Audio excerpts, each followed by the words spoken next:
বিলাল রাদিয়াল্লাহু তাআলা আনহু যখন মক্কায় আজান দেওয়ার জন্য কাজটা পেয়েছিলেন, উনি তখন কাবার উপরে দাঁড়িয়ে আজান দিতেন এবং তার জিহ্বা ছিল কাটা এবং তার যে মালিক ছিল সে তার জিহ্বা কেটে দিয়েছিল। এবং বিলাল রাদিয়াল্লাহু তাআলা আনহু যখন আজান দিতেন, সেটা অনেকের মধ্যে এক ধরনের রিপারকাশন, পুরো সোসাইটি মানে কুরাইশ সোসাইটির মধ্যে একটা রিপারকাশন তৈরি করেছিল।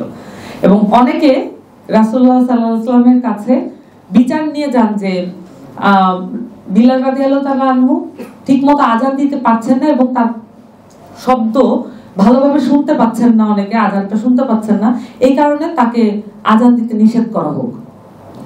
রাসূলুল্লাহ তখন একটু মনক্ষুণ্ণ হয়েছিলেন এবং উনি জবাব দিয়েছিলেন, তোমরা কি চাও তোমাদের মনে যা আছে আমি তা বলে দিই সর্বসম্মুখে? মানে আমাদের এই কোরআনের বিভিন্ন সূরায় বিভিন্ন সময় আমরা এটাও পেয়েছি যে মানুষের অন্তরে যা কিছু আছে সবকিছু খোদা তাআলা জানেন এবং আমাদেরকে আমাদের অন্তরের নিয়ত দিয়ে, আমাদের অন্তরের চাওয়া পাওয়া দিয়ে আসলে বিচার করা হবে। এবং এটা দিয়ে এই যে আমাদের যে রাষ্ট্রের কাঠামো, আমাদের যে আদালত এবং বিচার ব্যবস্থার কাঠামো, এখানে কিন্তু এই বিষয়টা গ্রহণযোগ্য নয় যে জাজ যে বিচারক আছে তার মনে কি ধরনের আপসেটিং ব্যাপার আছে, তার মনে কি ধরনের আক্রোশ আছে যার বিচার সে করছে, এবং তার পোশাক আশাক দেখে বিচার করছে কিনা, তার ধর্ম বর্ণ দেখে বিচার করছে কিনা, সেটা আসলে জানার কোনো উপায় নেই। কিন্তু আমরা আসলে নানানভাবে আইনকে এমন ভাবে তৈরি করার, লুপ হোল বিহীন ভাবে তৈরি করার চেষ্টা করি যাতে করে আমরা এমন ভাবে তৈরি করার চেষ্টা করি যাতে করে আমরা সর্বোচ্চ পরিমাণ নিশ্চিত করতে পারি।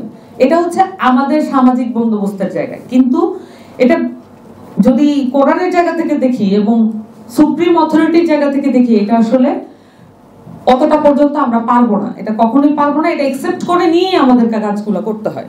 ন্যায় বিচারে যে দুটি উপায় আমি বলেছিলাম একটু আগে, যে একটা হচ্ছে এটার আইনি জায়গাটা আর একটা হচ্ছে ঐশ্বরিক জায়গায়। এখন ন্যায় বিচারের ধরুন আইনি জায়গাটা যদি দেখি, দুনিয়ায় ন্যায় বিচারের জায়গাটাই এমন যে এখানে শক্তিশালী, যে পরম শক্তিশালী একজন সমাজে, তার জায়গাটাও ন্যায় বিচারে ভালনারেবলই থাকবে। সে যদি কোনো অন্যায় করে থাকে তাহলে তার জায়গাটাও সামাজিকভাবে, আমাদের রাষ্ট্রিকভাবে তার জায়গাটাও অন্য যে কারো সমান হবে।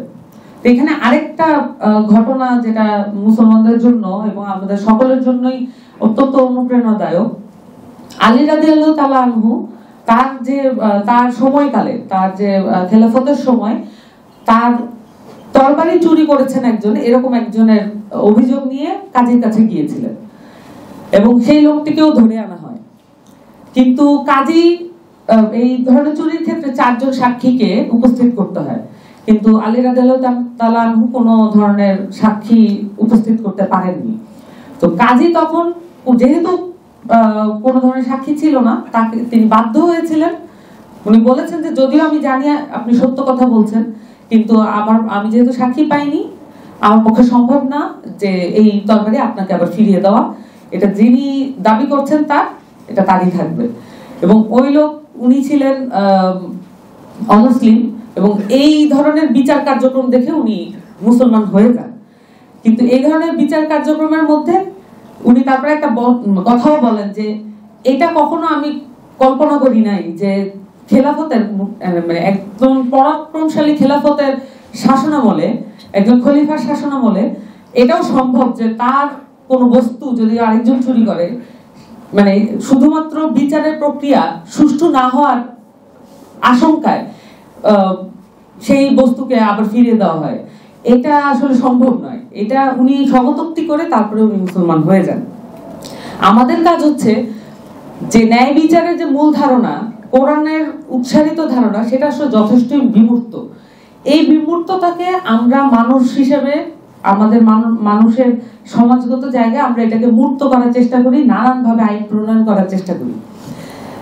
কোরআনে আসলে এটা আলোচিত হয়েছে, কোরআনের ন্যায় বিচার এতটাই গুরুত্বপূর্ণ যে ঈশ্বর পৃথিবী সৃষ্টির অন্যতম এবং মূল কারণ হিসেবে ন্যায় বিচারকে দেখানো হয়েছে বারংবার, এবং শপথ রক্ষাকেও এখানে খুব গুরুত্বপূর্ণ জায়গা দেওয়া হয়েছে। এবং ন্যায় বিচার আসলে তখনই ন্যায় বিচার হয়ে উঠবে যদি তা আমাদের পরিবার এবং আমাদের সমাজের সকল বন্ধনকে অতিক্রম করতে পারে। এমন যদি হয় যে আমার পরিচিত এবং আমার সোসাইটি, আমার কমিউনিটি লোক বলে আমি সেখানে বিচার কার্যক্রমে গাফেলতি করলাম এবং সেখানে নিজের যে জায়গা সেখানে আমি বিচারকে বাধাগ্রস্ত করলাম এবং সেটাকে হস্তক্ষেপ করলাম, সেটা একেবারেই মুসলমানদের জন্য এবং সামাজিকভাবেও এটা কোনোভাবেই গ্রহণযোগ্য না। এবং কোরআন আসলে আমাদেরকে ওই জায়গাটাই বারবার মনে করিয়ে দেয়।